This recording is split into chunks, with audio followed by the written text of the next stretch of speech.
Téléspectateurs de la RTVC, bonsoir et merci de rester fidèles à notre chaîne. Nous vous souhaitons la bienvenue à cette nouvelle édition de votre émission La Louange dans notre ministère.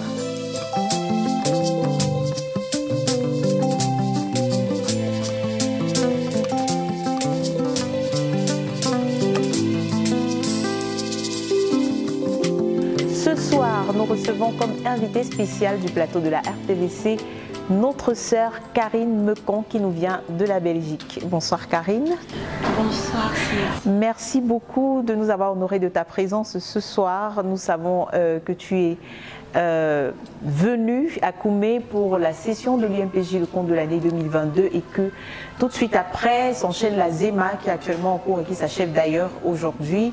Alors, on aimerait bien te connaître en tant que chantre, vu que dans le cadre de cette émission, nous rencontrons les chantres dans notre ministère. Alors, Karine, s'il te plaît, qui es-tu? Déjà, c'est un plaisir pour moi d'être là avec vous. Je n'aime pas du tout, je vais être honnête, je n'aime pas les caméras. Ouais. Je me sens plus à l'aise quand je ne me sens pas filmée. Mais bon, on va y aller. Hein. Voilà, je suis Karine Mecon, épouse du frère Benjamin Mekong.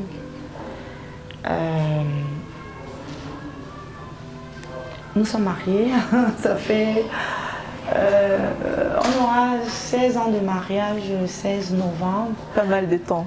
Ouais. On a été fait missionnaire le 16 novembre, donc c'est aussi l'anniversaire de notre... Saint-Dove. Oui, wow. Voilà, on va dire ça comme ça. Le Seigneur nous a béni avec 3 merveilleux enfants. Eunice, Joanna et Yohan, que tout le monde connaît d'ailleurs, qui sont tous des chantres également et musiciens. C'est une famille de chantres alors? Oui, par la grâce de Dieu, on va dire ça comme ça. Wow. Voilà. Je ne sais pas s'il y a autre chose que je devais ajouter. Ok, Karine, certainement si tu te retrouves ici, c'est que tu es un enfant de Dieu dans notre ministère. Alors on aimerait savoir comment est-ce que tu as rencontré le Seigneur Jésus, dans quelles circonstances? C'est mon époux qui m'a conduit au Seigneur. C'est lui qui m'a parlé de son Jésus. Je l'ai suivi parce que, je ne peux pas dire que je le suivais parce que je suivais Jésus. Hein. Ouais. Je ne connaissais pas Jésus, c'est lui. En fait, c'est l'amour qui m'a amené. Et quand il m'a conduit au Seigneur Jésus-Christ en 2003, il m'a confié à la sœur Madeleine Bikitik, qui dirige la maison de prière pour toutes les nations à Bonabéry. Et que je dis merci à Dieu parce que c'était un privilège pour moi d'avoir une femme comme ça dans ma vie qui a vraiment bouleversé, chamboulé toute ma vie. Très tôt, j'ai commencé à jeûner parce que c'est une femme de jeûne. Très tôt, j'ai commencé à prier parce qu'elle est une femme de prière. Et très tôt, j'ai commencé à vivre une vie recluse parce qu'elle est une femme qui vit une vie recluse. Et au travers d'elle, j'ai appris beaucoup de choses. Je copie facilement. Je la voyais prier, je priais, je la voyais jeûner. Chaque fois qu'elle jeûnait, je me sentais coupable de manger. C'est parti de là. Donc, je pouvais faire 7, je pouvais faire 14. J'ai fait mon premier jeûne de 7 jours complet. Après, une semaine dans la foi, elle est entrée dans le jeûne de 40 jours. Et lui, il est parti à Bafoussam, me laissant à Douala avec elle. Et c'est ainsi que j'ai fait mes premiers pas dans la foi avec la sœur Madeleine. C'est comme ça que j'ai appris à prier, à jeûner. Oui, j'ai cru en 2003. Gloire à Dieu. Et quelques temps après, ou bien quand est-ce que vous êtes devenu missionnaire? Ah oui, la mission, honnêtement, pour dire vrai, je ne savais pas ce que c'est qu'être missionnaire.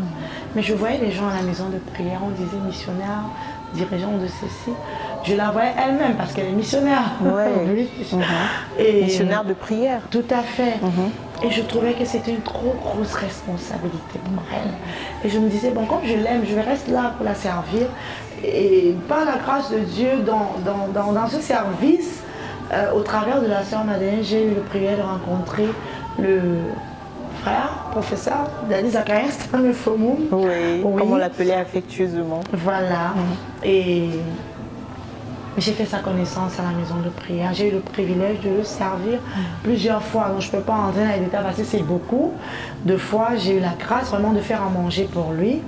Et j'ai eu aussi la grâce qu'il prie pour moi et qu'il me bénisse avec le don que je m'avais donné, qui est la cuisine également, l'un des dons, et qui est une passion pour moi. Et voilà, et après ça, à l'époque on est fiancés, lui part en 2000, oui, fin 2003, et moi je le suis en fin 2004. Je suis déjà en France d'abord pour le moment, quand je voyage. Et tout ça, vraiment, la mission n'y est pas, on va dire ça comme ça. Bon, lui, il m'avait déjà dit qu'il avait reçu un appel missionnaire depuis très très jeune. Ce sont on les appelle les nés de long, je crois. Okay. Voilà.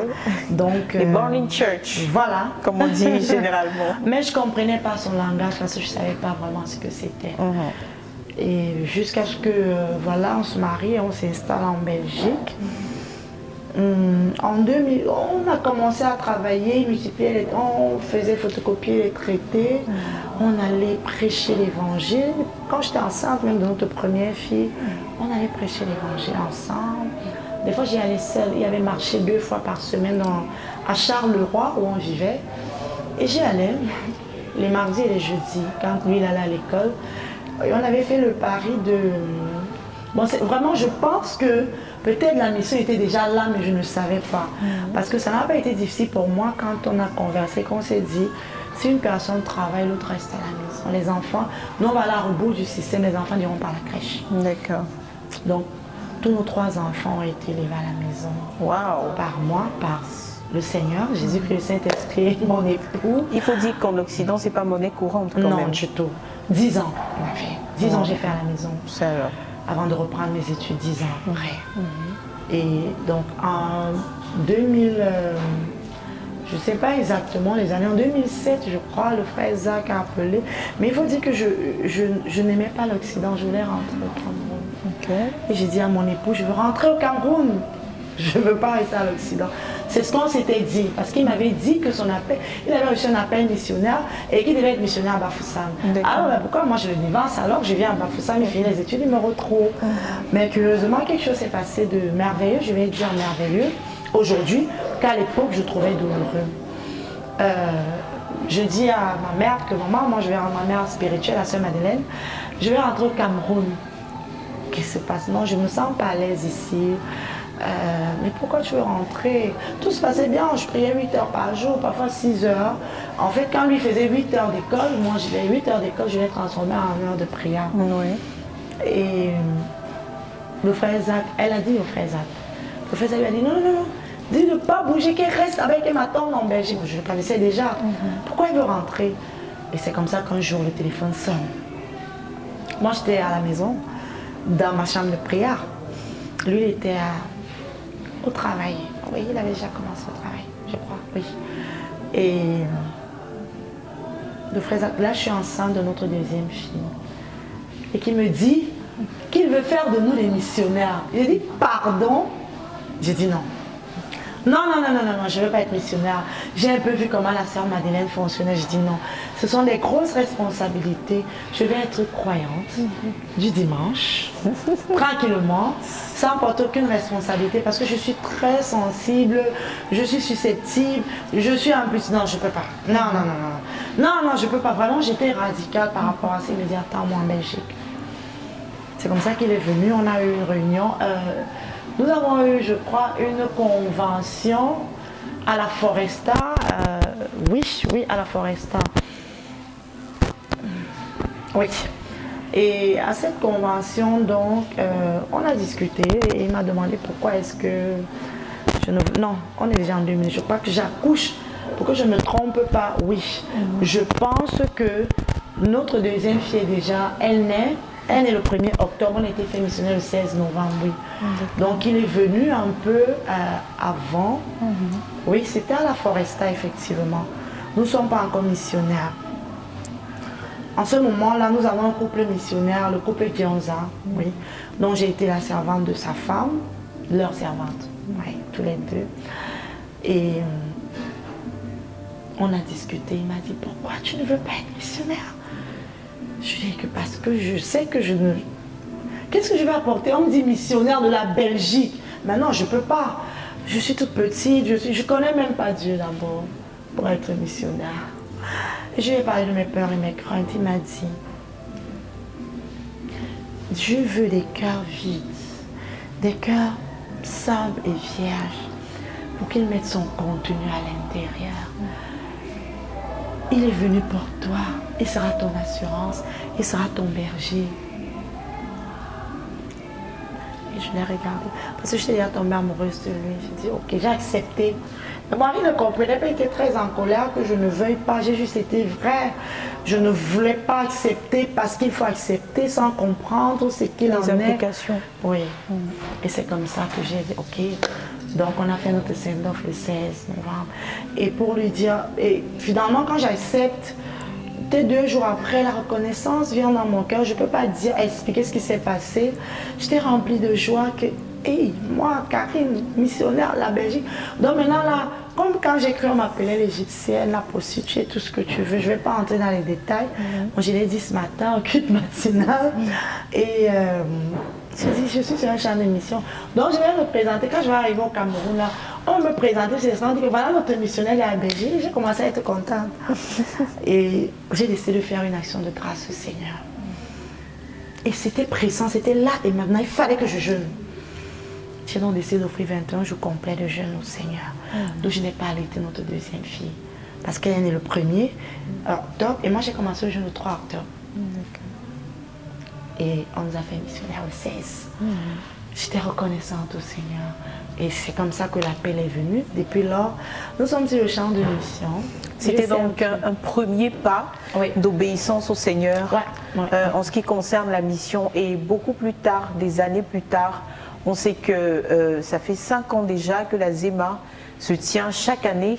Il faut dire que vous avez été à faire beaucoup de chemin depuis lors, mais certainement il y a eu ce point de départ où vous avez reçu un appel en tant qu'assistant du frère Théodore dans le ministère de la Louange, dans notre ministère.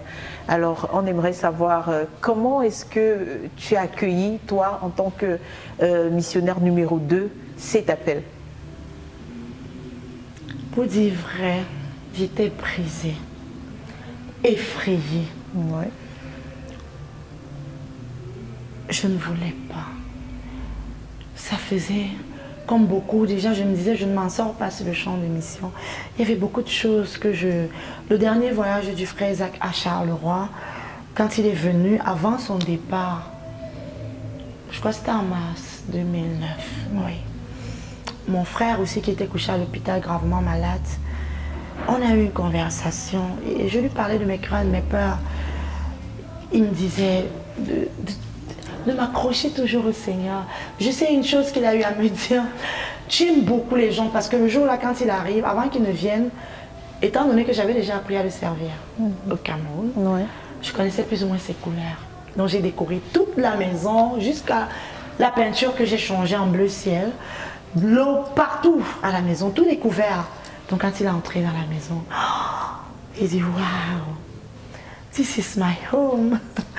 When I saw you, I don't see so. Je ne sais pas comment, je ne me souviens plus. I just saw Madeleine Bikiti. On dit, I'm very happy. Oh, j'étais contente. Je dis, bon, s'il a prouvé ça, ça veut dire que peut-être je suis même là vraiment missionnaire. Donc, ok, il y a quelque chose. Mais je n'avais même pas encore fini de travailler ça. Qu'un autre appel vient se rajouter à ça. J'avais peur. Et je regardais toute la CMC mondiale. J'entendais louange. Je dis non.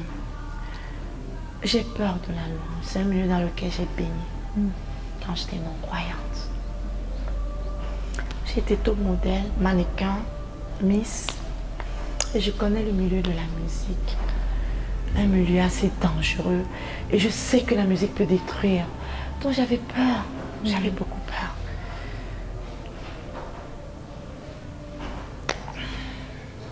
Et alors? Au départ, par amour pour mon mari, j'ai accepté l'appel. Je vais corriger, c'est lui le ministre assistant du frère Théodore. Je suis son ministre assistant. Oui, d'accord. C'est mieux dit ainsi. Voilà, voilà. Alors, on sait qu'un appel, ça demande de l'investissement, ça demande de soi. Parce que, voilà, il faut bien payer le prix pour pouvoir obtenir ce qu'on veut et ce à quoi Dieu nous a appelés. Donc, j'aimerais bien savoir quelle a été ta contribution jusque-là en tant qu'épouse? Comment est-ce que tu t'y es pris pour pouvoir apporter ta quote-part dans cet appel? Ouf. On sait d'ailleurs que c'est quelque chose de naissant, c'est quelque chose qui grandit.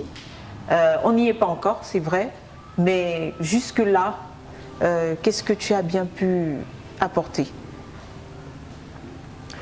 Je me suis accrochée à Dieu. Ouais. On avait 300 € dans notre compte. Il a fallu qu'on envoie les instruments à Berthois. Et j'avais peur. À cette époque, je ne travaille pas. Mon époux travaille. Je fais des petits boulots, je fais des affaires à côté. Oui, qui rapportent de l'argent. Et je me dis non, on va investir en Belgique parce que voilà, c'est là-bas. Mais il fallait qu'on envoie un conteneur d'instruments. Avec 300 €. Pour dédouaner un conteneur, c'est 12 millions. Où est-ce qu'on prend l'argent? Une fois de plus, je retourne à genoux. Parce que j'ai appris à compter sur Dieu. La sœur Madeleine m'a appris à compter sur Dieu. En toutes choses, en tout temps et en tout lieu. Et le passage dans Philippiens 4, verset 19 qui dit « Et Dieu pourvoira à tous vos besoins selon sa richesse. » En Jésus. Le besoin, pour moi là-bas, n'était pas qu'un besoin. J'ai compris pour moi, hein, le besoin là-bas, c'est toute chose en fait. Tout ce dont j'ai besoin, Dieu interviendra et il pourvoira. Je me suis accrochée, j'ai dit Seigneur, chez moi Dieu est un Dieu concret, il n'est pas abstrait. Et mon Dieu ne fait pas beaucoup de bruit. Je sais que je n'ai pas besoin de crier pour qu'il m'entende. Je sais que même en silence, même mes murmures, vu qu'il connaît mon cœur, il les entend. Oui, il les entend. Je lui ai dit Seigneur, voilà. Qui sommes-nous? On n'a pas un effectif même pour dire qu'on va commencer à dire que si chacun donne même 1000 €, ça va faire quelque chose. Tu dois intervenir. Tu es la seule personne sur qui je compte, Seigneur. Tu as dit dans ta parole que tu es le rémunérateur de tous ceux qui te cherchent. On a fait comme d'habitude, j'ai fait des sujets d'importunité à Dieu. Je me souviens peut-être c'est 50 000 et quelques. Le Seigneur a commencé à pourvoir. Il a pourvu jusqu'au dernier centime et nous avons pu envoyer un conteneur de près de 60 000 €. Le premier conteneur. Je n'ai pas pu être là. J'étais en ligne. Quand mon époux m'a dit que le conteneur a touché le sol de Berthois, de Koumé précisément, ce qui était auprès de moi, je me suis écroulée. J'ai dit à Dieu, qui sommes-nous? Qui sommes-nous, Seigneur? Qui sommes-nous pour que nous, les mecs-cons, petits comme nous sommes, tu nous utilises, tu nous as sollicités parce que tu ne manques de rien. Oui. Tu es complet. Tu pouvais décider que, ok, tel pays, on achetait, l'argent va sortir. Qui sommes-nous? J'ai juste fondu en action de grâce. Il faut dire que quand le Seigneur nous appelle, il nous équipe aussi. Oui, je pense que quand Dieu nous appelle, il nous équipe. Et la prière est une arme redoutable. Alléluia. Et Dieu exauce ses prières. Et lorsqu'il fait, c'est tellement beau. C'est beau. Mes deux armes que j'ai, c'est la prière et la louange. Je prie beaucoup et je jeûne beaucoup. Quand je suis troublée, que je ne comprends plus rien, j'entre dans un jeûne. Quand je suis malade, j'entre dans le jeûne. J'ai appris ça de la sœur Marie. Et je guéris dans le jeûne. Amen. J'ai une infection rénale parce que je ne bois pas assez d'eau. Mais à chaque fois que je suis entrée dans le jeûne, je bois 3-4 litres d'eau par jour. Si je sors du jeûne, même un verre d'eau, je peux faire un mois. Je ne bois pas un demi-verre d'eau. J'ai du mal avec l'eau. C'est pour ça que je fais des rechutes. Et Dieu m'a montré sa fidélité en toutes choses et à toute épreuve. Mais Karine, comme on peut le voir, le Seigneur est fidèle aujourd'hui. Il y a une multitude de personnes qui se sont joints à ce mouvement pour le faire réussir. On le voit d'ailleurs cette année, plus de personnes se sont investies encore et je crois que le Seigneur va en envoyer encore. Amen. La prière marche. Ça. On peut voir La prière, oui, la prière marche. Tout ce qui n'est pas fait dans la prière n'est du tout pas fait. Ouais. Mon âme, c'est la prière. Amen. Et maintenant, je sais aussi, j'ai l'âme qui est la louange. J'aime la musique, j'aime la louange, j'aime chanter. Je me sens plus à l'aise à la prière. Mais maintenant, je me retrouve dans le département de la louange parce que, étant le mari est missionnaire, la femme est missionnaire, il a sa guitare, tout le monde joue d'un instrument. Je me retrouve en train de chanter. J'aime danser, j'aime écouter et danser. Chanter, je n'aime pas beaucoup, mais je peux chanter. Je n'ai pas la plus belle voix, mais je chante à Dieu. Je chante, vraiment, je chante. Je ne sais pas si je peux me permettre de dire ministre de louange. Mon père est ministre de louange, il faut avoir un cœur pur, il faut être saint. Comme le frère Théodore nous a enseigné, justement, depuis l'UMPJ. Est-ce que j'ai déjà tout ce caractère-là? Mais je crois que ça viendra, même si ce n'est pas encore là. Mais je chante beaucoup. Tous les jours, je peux chanter peut-être 5, 6, 7 chants quand je me lève. Je chante parce que c'est ça ma vie. D'ailleurs, notre public, c'est le Seigneur. Amen. Amen. Voilà. Je chante pour lui. Je chante pour lui. C'est l'un de mes exutoires. Quand je vais mal, je chante. Ou j'entre dans le jeûne où je prie, je chante beaucoup à Dieu. Alors Karine, tu chantes à Dieu, c'est ton ministère rendu au Seigneur et tu chantes aussi d'ailleurs dans les différentes sessions de la Zéma, c'est ton ministère rendu au corps de Christ. Amen. Nous aimerions quand même faire profiter à nos téléspectateurs de ce talent, de ce don que le Seigneur t'a donné tout de suite en musique. Malheureusement, je ne vais pas chanter un des chants de la Zéma. D'accord. Voilà, je vais chanter un chant d'un artiste qui m'a beaucoup accompagné sur le champ de mission, Alain Moloto, que le Seigneur a rappelé à lui. J'ai tout son répertoire dans mon cahier de louanges. D'accord. C'est quelqu'un qui a beaucoup... D'ailleurs, je pense qu'il fait partie également de l'une des personnes qui a été, qui a stimulé mon mari dans la rédaction des compositions. Oui. Aujourd'hui, je vais offrir ce chant aussi. Il a certainement dû avoir une très bonne influence parce que quand on regarde la qualité des compositions du frère Benjamin, on ne peut que dire gloire au Seigneur. Amen. Alors, Karine, on te retrouve tout de suite au studio pour que tu nous donnes un petit aperçu de cette influence que notre frère a eue sur toi. À tout de suite, chers téléspectateurs. Merci.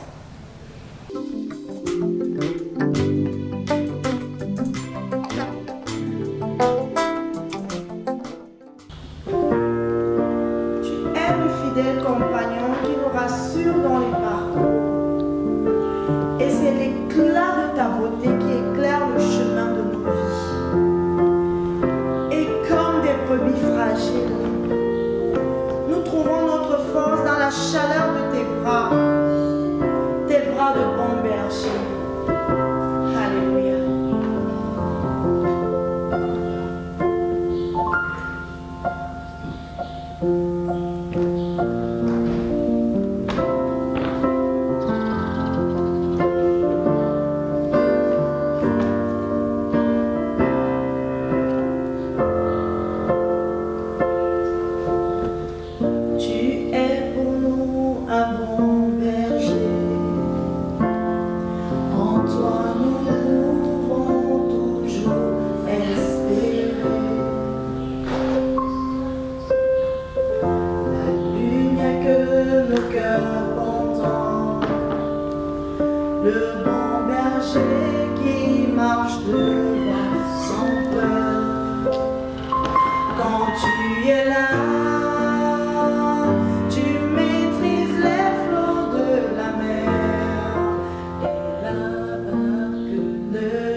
Alors Karine, de retour au studio, on va juste te dire merci pour cet agréable moment que tu viens de nous faire vivre.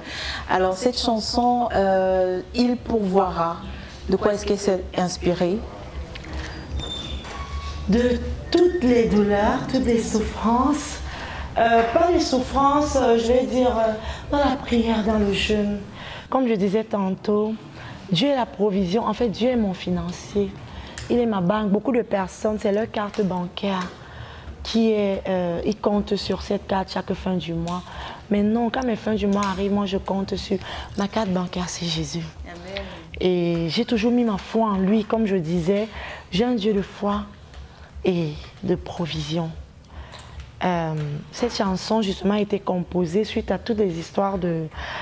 Depuis qu'on a été appelé dans le département de la Louange, Dieu a pourvu fidèlement à tous les besoins, dans tous les domaines, que ce soit financièrement, que ce soit émotionnellement, que ce soit physiquement, que ce soit vraiment des hommes.